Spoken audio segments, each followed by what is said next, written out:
Caleb Hayes was mending his fence line when he heard crying from Miller's Creek. He thought it was just the wind until a tiny hand pushed through a torn old sack and a voice barely louder than a whisper said, "Mama!" What he pulled from that sack would change everything. The morning sun cast long shadows across the frozen Texas landscape as Caleb Hayes saddled his horse Shadow. The 10-year-old Appaloosa snorted softly, his breath forming small clouds in the bitter air. Another day of mending fences on the Lone Star Ranch stretched before them, a routine that had stayed the same for the past decade.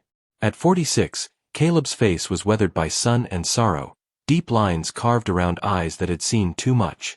His strong hands, now rough from ranch work, moved with practiced ease as he tightened the saddle. These same hands had once performed delicate surgeries on the smallest patients, saved countless lives.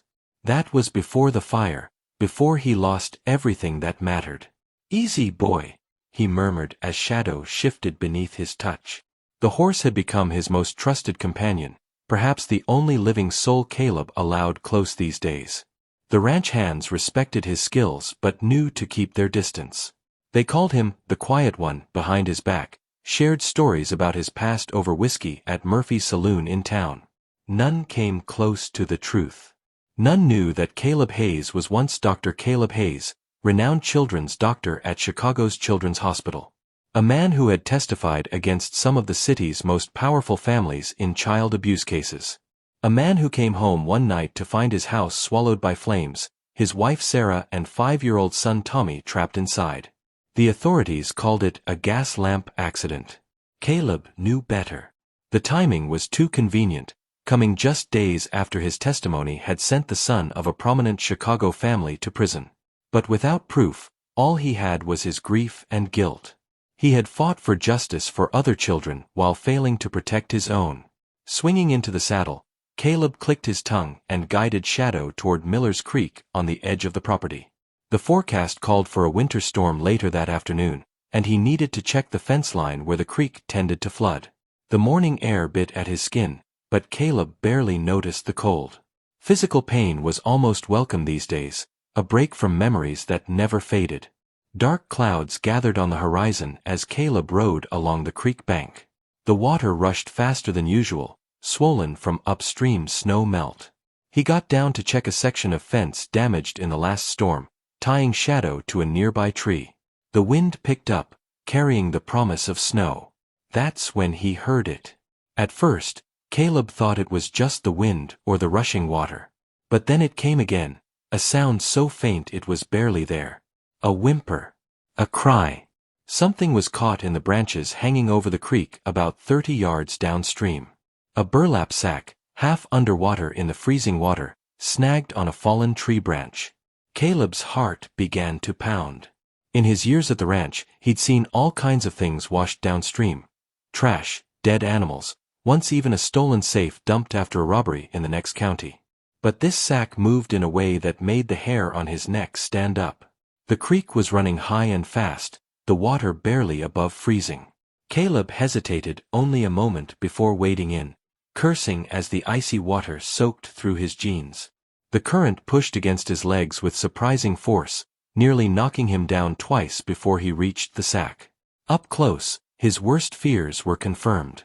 The burlap moved slightly, and when he touched it, he felt something solid inside. Something alive. With trembling fingers, Caleb worked at the rough rope that sealed the top of the sack.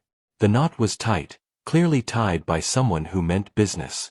When he finally pulled the opening wide, his breath caught in his throat. A baby girl lay inside, no more than 8 months old, with wispy blonde hair stuck to her head. Her skin was a terrifying shade of blue-gray, her lips nearly purple from cold. For a terrible moment, Caleb thought he was too late.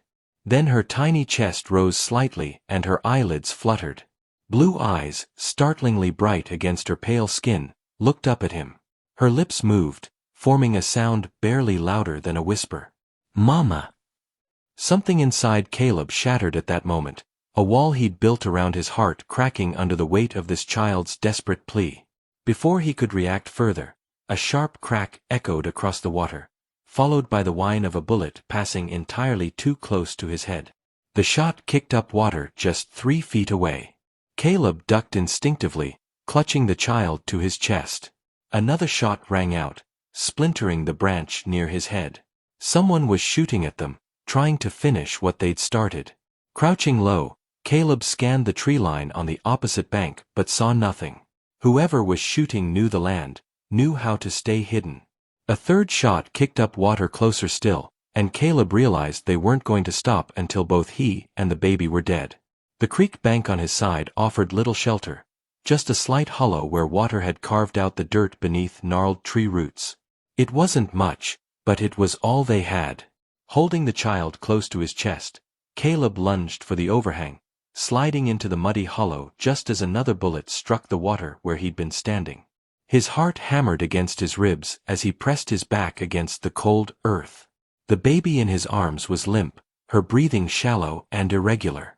Even in the dim light of their hiding place, Caleb could see she was slipping away, her body temperature dangerously low from exposure. "I couldn't save my son," he whispered, the words coming unbidden. "But I won't let you die." For the first time in 10 years, his medical training took over, pushing aside the rancher he'd pretended to be. The baby needed warmth immediately.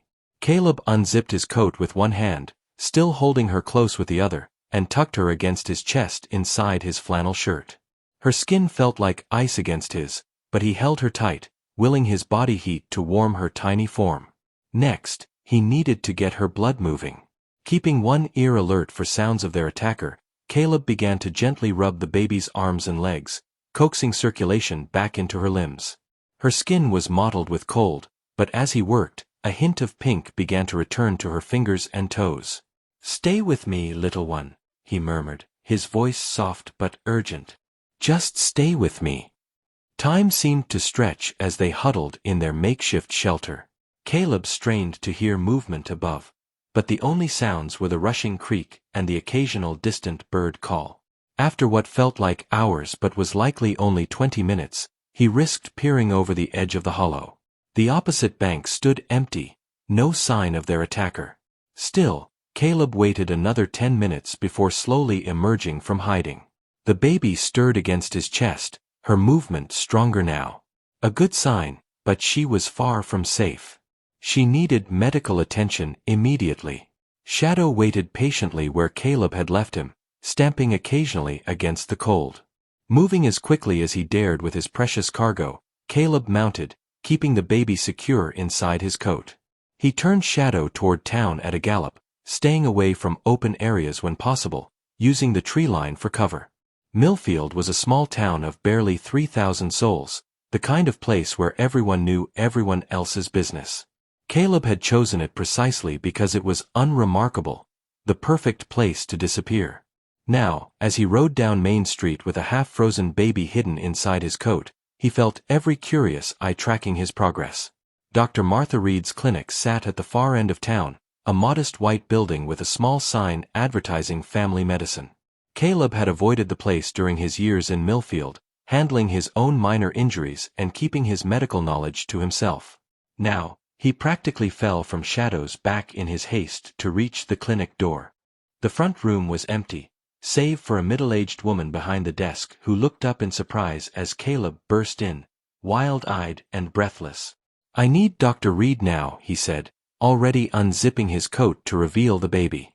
She was in the creek, tied in a sack.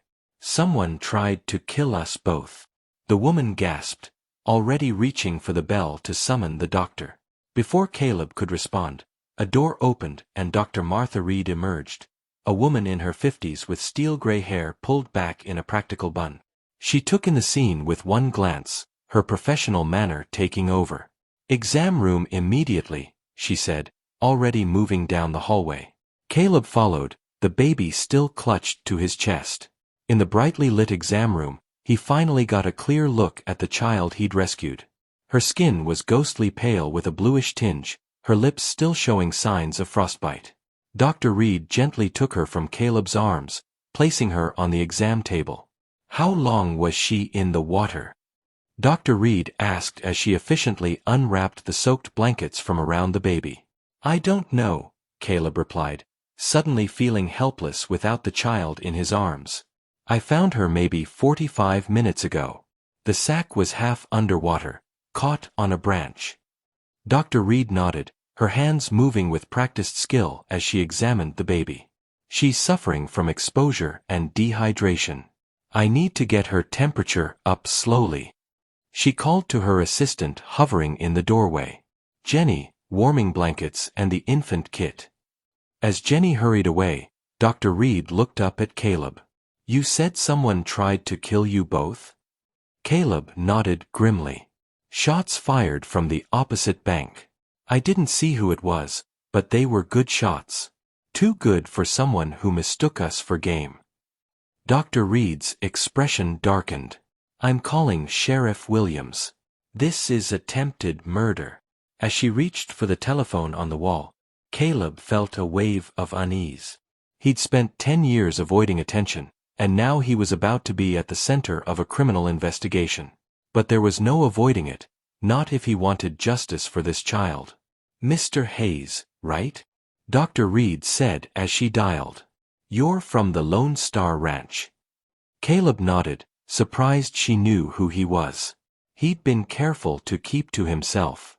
Ranch hand, aren't you? She continued, her tone casual as she waited for the sheriff to answer. Funny, the way you checked her pulse and breathing when you first brought her in. Almost like you knew what you were looking for. Caleb froze, caught off guard by her observation.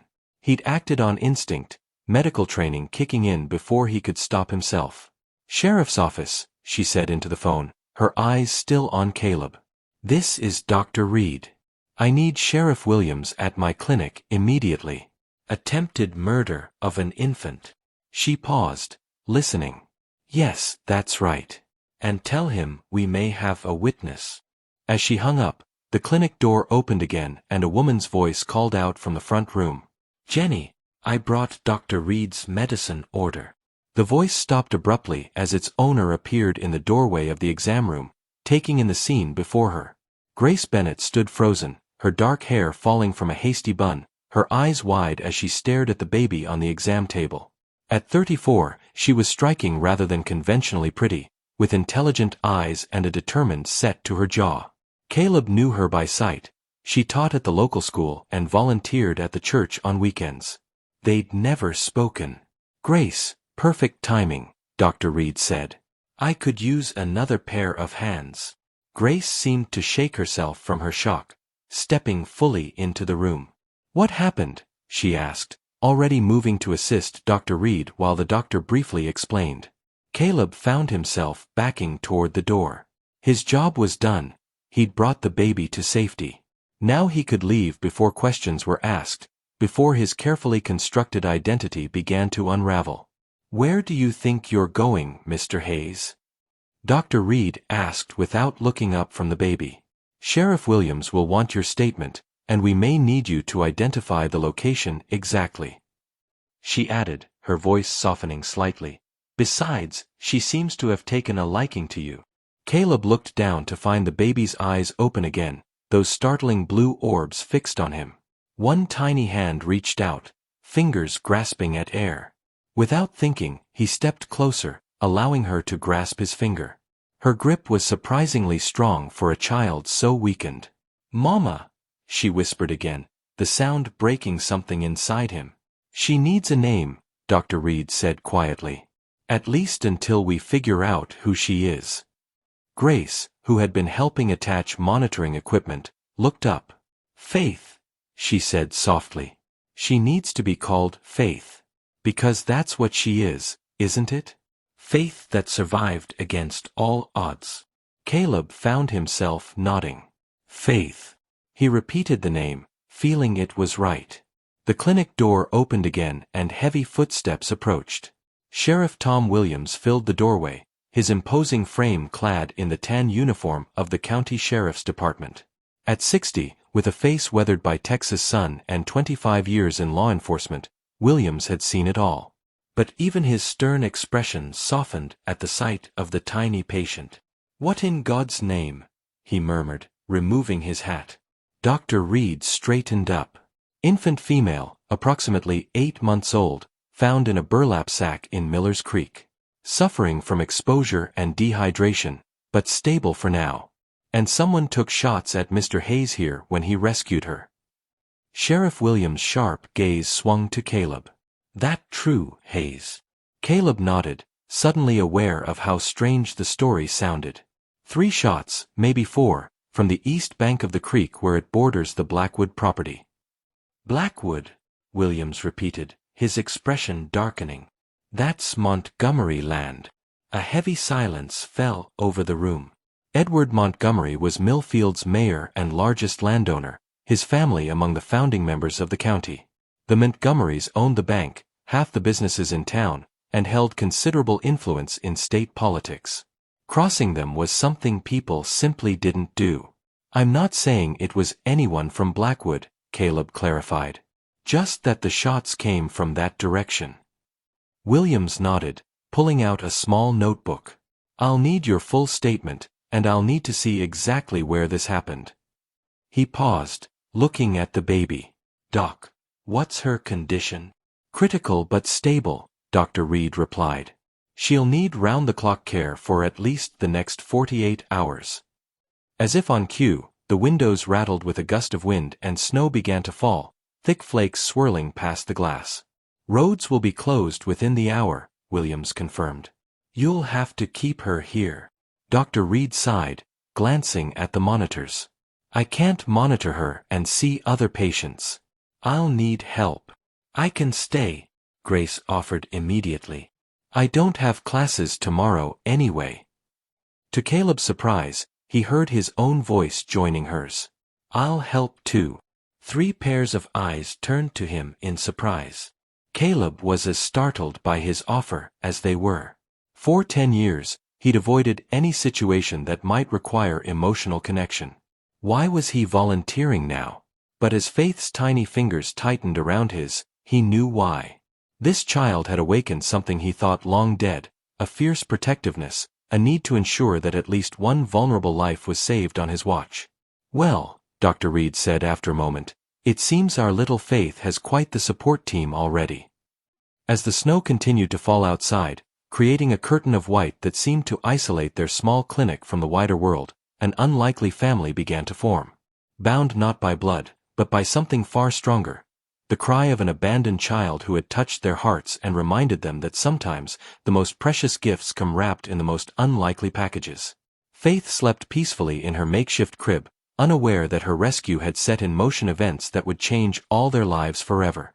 In the days to come, they would discover the truth about who had abandoned her and why. They would face danger and make choices that would test their courage and their hearts. But for now, in this moment, there was only love. The simple, pure love of 3 adults who had found their purpose in protecting one small, precious life. And outside, the snow continued to fall, covering the harsh landscape in a blanket of white, as if nature herself was offering protection to the tiny miracle sleeping peacefully inside. As the snow continued to fall outside, creating a curtain of white that seemed to isolate their small clinic from the wider world, their peace was shattered by urgent pounding on the door. Sheriff Williams burst in, followed by a young woman with blonde hair and desperate eyes, and a tall young man with kind features. My name is Rebecca Montgomery, the woman said, her voice trembling. This is Daniel Miller. We're Faith's parents. Caleb felt his world shift. The baby he'd come to love belonged to these strangers. Grace's hand found his, squeezing tight. My father, Rebecca continued, tears streaming, Mayor Montgomery, he took her from us. Said she was an embarrassment because Daniel is. She looked at the man beside her with fierce love. Because we're not the same color, and father couldn't bear what he called the shame. We've been hiding for months, Daniel added, his voice steady despite the pain. When we heard about the baby found in the creek, we knew it had to be her. Faith looked between all the adults with curious eyes. When she saw Rebecca, she smiled, as if some deep part of her remembered. Before anyone could move toward the baby, more footsteps thundered outside. The door exploded open and Mayor Edward Montgomery stormed in, flanked by 3 armed men. There you are, he snarled at his daughter, his face twisted with rage. You ungrateful little. His eyes fell on Faith, and his expression turned murderous. That thing should have stayed dead. Father, no. Rebecca threw herself between Montgomery and the baby. "Get out of my way," Montgomery growled, drawing his pistol. "I should have handled this myself from the beginning." Sheriff Williams stepped forward, his own weapon ready. "Put the gun down, Edward. It's over. Over." Montgomery laughed bitterly. "I built this town. I own half the territory. You think anyone will believe your word against mine?" "They'll believe the evidence," Williams said calmly. He pulled out a leather folder. "Your foreman Jake Miller talked. Told us everything. How you ordered him to drown the baby, how you've been running girls through the territory for years, selling them to the highest bidders." Montgomery's face went white.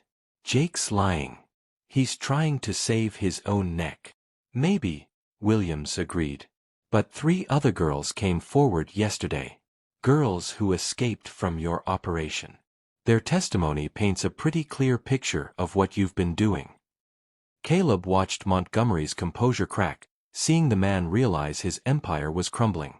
He'd seen this before in Chicago, powerful men who thought themselves untouchable suddenly facing the consequences of their actions.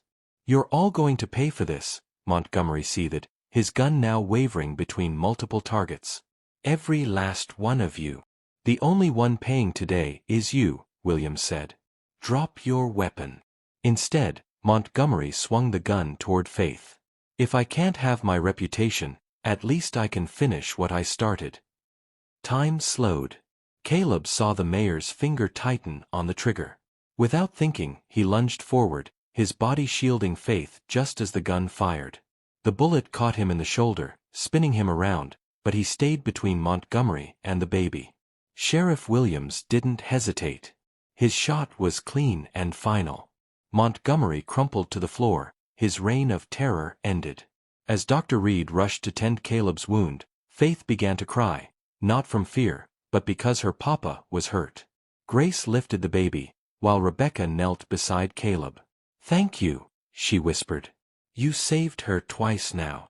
The next day, as Caleb recovered with his arm in a sling, the full scope of Montgomery's crimes came to light. The federal marshal who arrived from Austin confirmed that Montgomery had been running stolen children and kidnapped women through a network spanning 3 states. The girls who'd testified were just the beginning. Dozens more came forward once word spread that Montgomery was dead and his operation dismantled. "Justice," Sheriff Williams said, showing Caleb the telegram from the federal courthouse. "Montgomery's men are either dead or headed to prison. The trafficking routes are shut down. Those girls are finally free." Faith gurgled happily in Caleb's good arm, completely unaware that she'd been at the center of bringing down a criminal empire. "What happens to her now?" Grace asked, though her eyes showed she dreaded the answer. Rebecca and Daniel exchanged a long look. "We've been talking," Rebecca said slowly.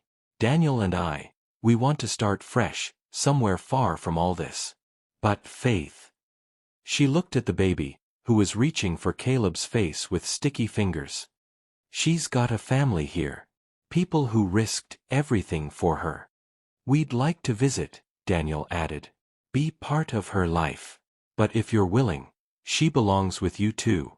You're the ones who saved her, who loved her when she had no one." Caleb felt tears prick his eyes, the first he'd shed since losing his son 10 years ago. "Are you sure?"